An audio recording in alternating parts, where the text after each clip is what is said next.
Olá a todos, eu sou o professor Antônio Marcelo Jacques, da Universidade Federal de Ouro Preto, e estamos agora na segunda parte da nossa videoaula sobre o livro Leviatã, de Thomas Hobbes. E essa segunda parte também é o início da segunda parte do livro, que é o Estado.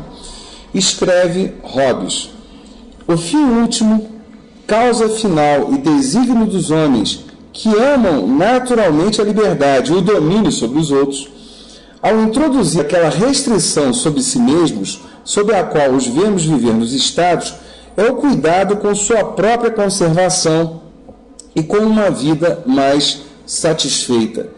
Quer dizer, o desejo de sair daquela mísera condição de guerra, que é a consequência necessária, conforme se mostrou, das paixões naturais dos homens, quando não há um poder visível capaz de os manter em respeito, forçando-os, por medo do castigo, ao cumprimento de seus pactos e ao respeito àquelas leis de natureza. Porque as leis de natureza, continua Hobbes, como justiça, a equidade, modéstia, a piedade, ou em resumo, fazer aos outros o que queremos que nos façam, por si mesmas, na ausência do temor de algum poder capaz de levá-las a ser respeitadas, são contrárias às nossas paixões naturais, as quais nos fazem tender para a parcialidade, o orgulho, a vingança e coisas semelhantes. E os pactos sem a espada não passam de palavras, sem força para dar qualquer segurança a ninguém. Portanto, apesar das leis de natureza, que cada um respeita quando tem vontade de respeitá-las e quando pode fazê-lo com segurança, se não for instituído um poder suficientemente grande para a nossa segurança, cada um confiará e poderá legitimamente confiar apenas em sua própria força e capacidade, como proteção contra todos os outros. Ora, nós já vimos na videoaula anterior, na parte sobre o homem, que o ser humano ele busca a honra, busca a riqueza, busca o poder, busca prestígio, tá? E essa busca que faz com que todos os homens sejam iguais, tá? Coloca a situação em que todos vão inevitavelmente entrar num estado de guerra, tá? Por quê? Porque a busca de um inevitavelmente esbarrará, estará inevitavelmente confrontada com a busca do outro. E aí o que acontece, tá? Se isso ocorre, tá? E se todos os homens, todos os seres humanos fazem isso, então a única condição que o homem escapa disso é na medida em que ele percebe que precisa criar uma situação tal, uma condição tal que freie isso. Por quê? Porque se não acontecer esse freio, um outro freio aparecerá, que é a morte violenta. Ora, vamos entender a lógica dessa situação. Então, eu somente vou evitar de colocar todos os meus apetites e paixões para fora na medida em que, de duas uma, tá? Eu tenho, ou eu tenha um poder que me freie antes, que me impeça antes de fazer aquilo que eu quero, tá? por meios de punições, etc. A gente vai ver isso daqui a pouco. Ou então eu vou chegar na possibilidade da morte violenta. E aí o que o Hobbes está dizendo? Que por medo dessa morte violenta, então todos os homens freiam antes. E freiam antes criando o quê? Uma coisa chamada Estado. Tá? Por isso é que o Hobbes, na parte anterior, ele chamou do Estado como um homem artificial. Ou seja, é alguma coisa que é criada com um intuito claro, que é impedir que os apetites, que as paixões humanas sejam devidamente materializadas. Porque se isso ocorre, a gente cai num estado de guerra civil. Tá? Ora, e mais do que isso, tá? Como estamos falando de um ser, tá? de um animal artificial, né? Como chama Hobbes, em que ele precisa controlar esses apetites, tá? Esse controle somente pode acontecer por meio de um contrato qualquer em que exista a força. Ou para colocar aquilo que é a frase, uma das frases, essa sim, uma das frases famosas do Thomas Hobbes, que é: os pactos sem a espada não têm valor. Ou seja, eu tenho um pacto, sim, e esse pacto funciona desde que ele tenha uma espada. O que significa aqui? Onde é que tá? Qual é a lógica, qual é o sentido dessa metáfora? Tá? É a ideia de que esse pacto só vai funcionar se existir uma punição para aqueles que não cumprirem o pacto. Ora, então estamos falando numa situação tal, né, que não é um acordo simples, um acordo de cavalheiros e damas, digamos assim, tá? É uma coisa muito mais séria do que isso, né? É uma coisa que não chegamos a um pacto, é um acordo porque somos pessoas bacanas, somos boas pessoas e, portanto, vamos viver em comunidade, vamos viver em sociedade. Não. Nós vamos viver em sociedade porque temos um pacto que afirma que qualquer um que descumpri-lo será punido. Né? E é por medo dessa punição e uma garantia de uma vida mais satisfeita, ainda que com restrições, é que seguimos, que aceitamos esse pacto. Vamos entender a lógica do negócio. Eu continuo tendo, eu como ser humano, como homem, eu continuo tendo meus apetites, continuo tendo meus desejos, minhas vontades de realizar coisas, tá? Porém, eu não vou colocar tudo isso para fora, ou se colocar, vou colocar dentro de certas limitações, na medida em que, se eu fizer isso, eu serei punido. Ou seja, se eu não colocar os meus apetites, as minhas paixões, dentro dos limites impostos por esse pacto com uma espada, tá? Se eu não fizer isso, eu recebo uma punição. É o medo dessa punição é que faz funcionar o pacto. E ao mesmo tempo, tá, também me dá uma outra garantia, tá, que é a seguinte: ora, tudo bem, então eu como homem, eu continuo tendo esses desejos, mas não posso colocá-los para fora. Não posso materializá-los na sua integralidade. Na sua integridade, perdão. Na sua totalidade. Mas o que eu ganho com isso, então? Quer dizer, já que eu abri mão de colocar essa minha paixão para fora, o que eu ganho? Eu ganho uma vida previsível. Ou seja, eu abri mão disso, eu abri mão do meu apetite, do meu desejo, porque a minha vida passa a ser previsível. Ou seja, eu vou morrer de velhice, não morrerei de morte violenta, etc, etc.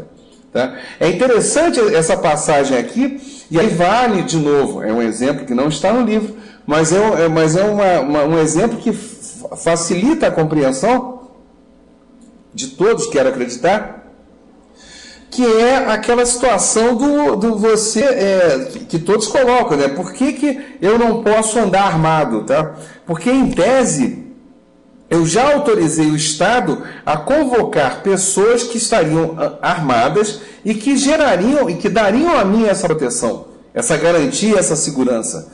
Ora, então, é a ideia de eu ter condição por isso a ideia de previsibilidade. Como da mesma maneira, por favor, tá? A recíproca é verdadeira. Na medida em que, pelo menos para aqueles que defendem, por exemplo, o uso de armas, tá?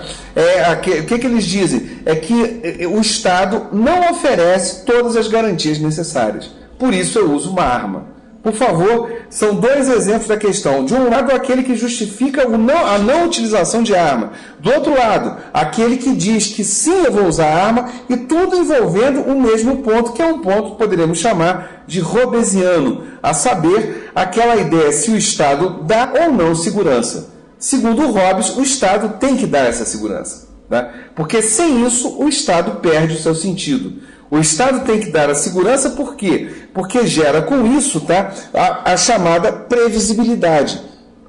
Então eu posso, sabendo que eu não morrerei de uma morte violenta, então eu posso me planejar, posso pensar coisas, posso criar coisas, lógico, dentro de regras, evidentemente, tá?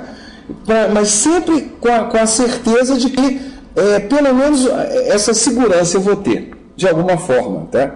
Então é interessante, por favor, eu falei aqui de arma, mas poderíamos utilizar uma série de inúmeros exemplos, tá?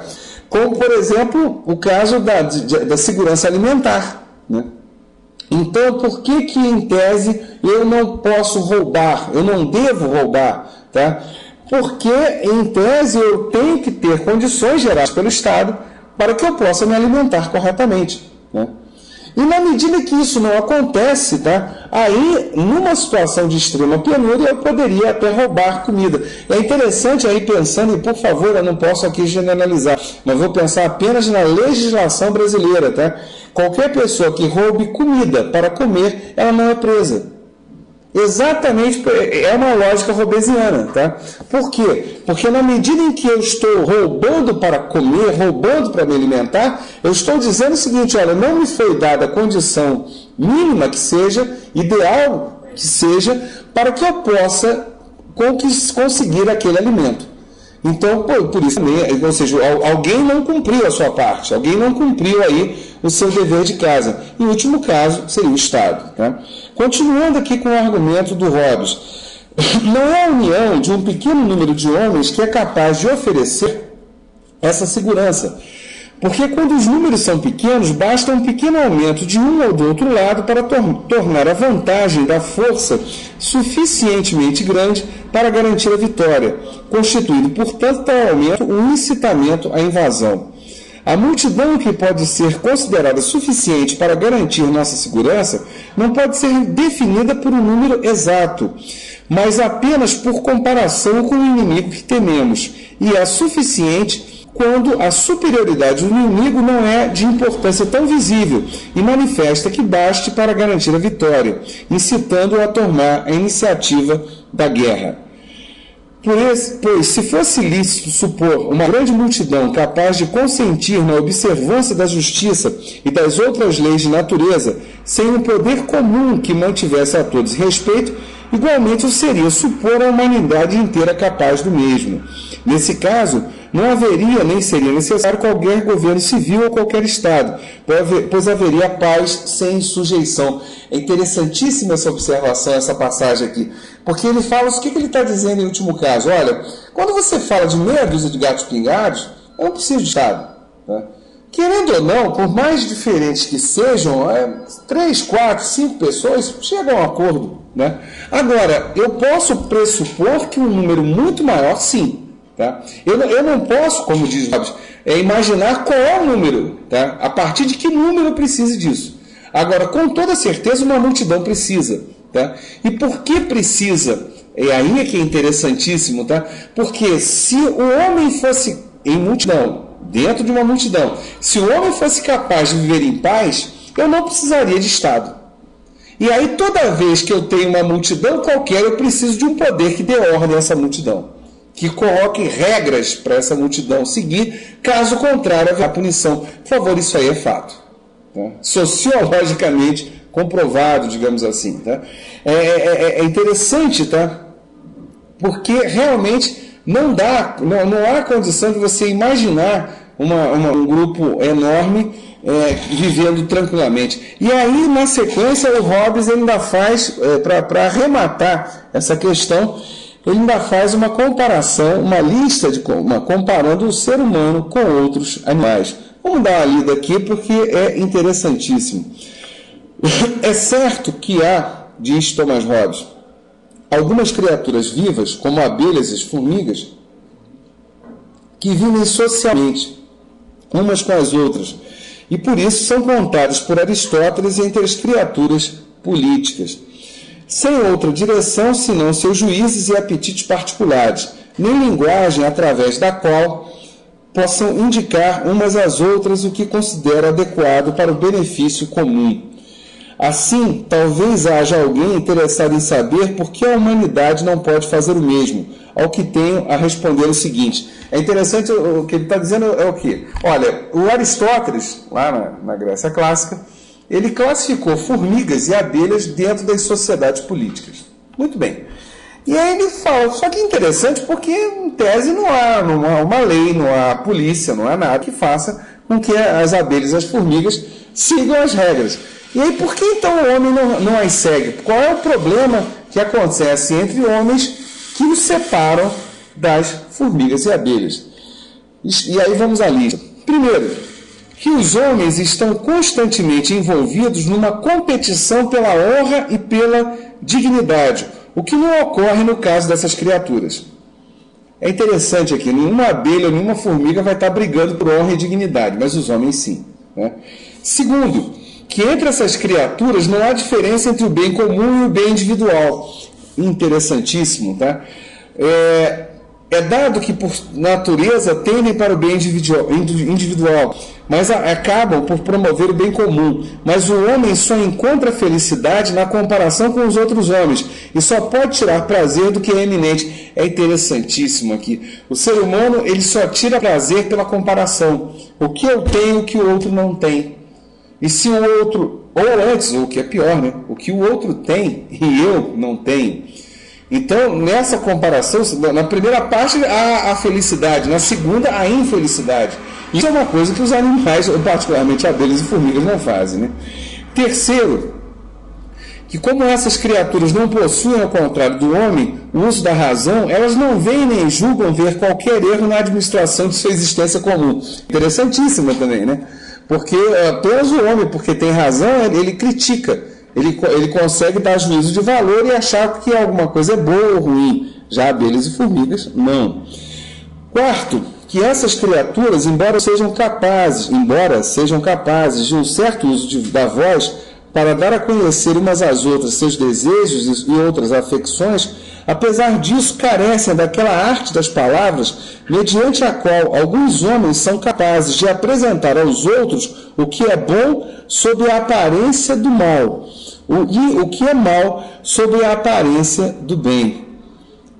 Ou então, aumentando ou diminuindo a importância visível do bem e do mal, semeando o descontentamento entre os homens e perturbando a seu bel prazer a paz em que os outros vivem. Ora, isso é extraordinário, esse comentário. O ser humano é o único animal capaz de deturpar as próprias palavras que cria, de dar significados, dar conotações completamente distintas, procurando ludibriar os outros homens. Só os homens são capazes disso. Nenhum outro animal consegue fazer isso. Né? É interessante aqui, porque aí vamos lembrar a videoaula sobre a primeira parte do livro, que é o homem, tá? Onde o homem só se torna homem por causa do uso da linguagem, da criação das palavras, e ele só entende aquilo que ele dá significado. Ora, mesmo fazendo isso, o ser humano é capaz de deturpar isso que ele cria. Ele próprio, digamos assim, nega aquilo que ele inventa, aquilo que ele criou e lhe dá a condição humana. Tá? Quinto, as criaturas irracionais são incapazes de distinguir entre injúria e dano e, consequentemente, basta que estejam satisfeitas para nunca se ofenderem com seus semelhantes. Isso aí é inevitável também. Injúria e dano só o homem é capaz de distinguir. Né? Por último, o acordo vigente entre essas criaturas é natural, ao passo que o dos homens surge apenas através de um pacto, isto é, artificialmente. A única maneira de instituir um tal poder comum capaz de defendê-los das invasões dos estrangeiros e das injúrias uns dos outros, garantindo-lhes assim uma segurança suficiente para que, mediante seu próprio labor e graças aos frutos da terra possam alimentar-se e viver satisfeitos, é conferir toda a sua força e poder a um homem, ou a uma assembleia de homens que possa reduzir suas diversas vontades por pluralidade de votos a uma só vontade. O que equivale a dizer designar um homem ou uma assembleia de homens como representante de suas pessoas, considerando-se e reconhecendo-se cada um como autor de todos os atos que aquele que representa a sua pessoa praticar ou levar a praticar. Ora, o que acontece aqui então? Tá?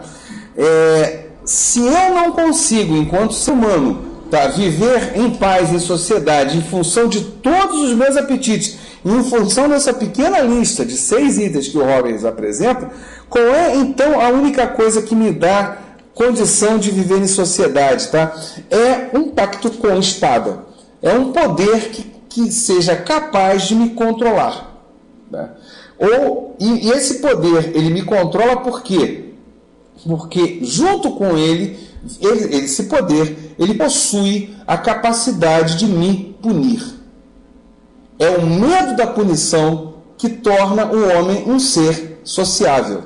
É isso que é interessante, tá? Quer dizer, então o ser humano, ele naturalmente, ele não é educado, ele não é gentil, o ser humano naturalmente não deseja o bem ao outro, ele apenas faz isso em função do medo. Por quê? Porque se ele coloca o seu apetite, se ele coloca o seu desejo para fora, tá? A respeito daquilo que ele sente, daquilo que ele quer, tá? Então significa dizer que esse homem inevitavelmente gerará um estado de guerra. Então, ora, como é que eu evito esse estado de guerra? Só com o poder que me dê medo. Então é como se eu trocasse o medo da morte violenta, que é o medo que aparece no estado de guerra, pelo medo da punição. Mas essa troca de um medo por outro me dá a condição, conforme disse há minutos atrás, de uma vida um pouco mais previsível, de uma vida, portanto, um pouco mais satisfeita, de uma vida em que eu possa calcular alguma coisa, que eu possa estruturar alguma coisa, que eu possa imaginar alguma coisa a se realizar mais à frente. Ao contrário do momento anterior, em que o estado de guerra me impede de ter qualquer planejamento. Tá? Então, é essa condição que faz, é apenas nessa condição que o homem é capaz de viver em sociedade. Fora disso, não há condição suficiente para uma vida satisfeita, não há condição suficiente para que o homem possa viver com outros homens. A gente encerra essa videoaula aqui e a gente continua mais à frente na discussão sobre o livro Leviatã. Até uma próxima vez.